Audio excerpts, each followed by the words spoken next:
a struggle. My goodness. Hello. Just done with my meeting and then I'm heading to my accommodation right now. It's taking me so long to walk because of the steepy slopes. Like, this is something I'll never get used to. My goodness. Hi. So life is just really testing me right now.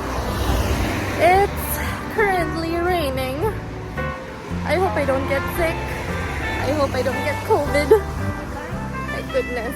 What kind of adventure is this?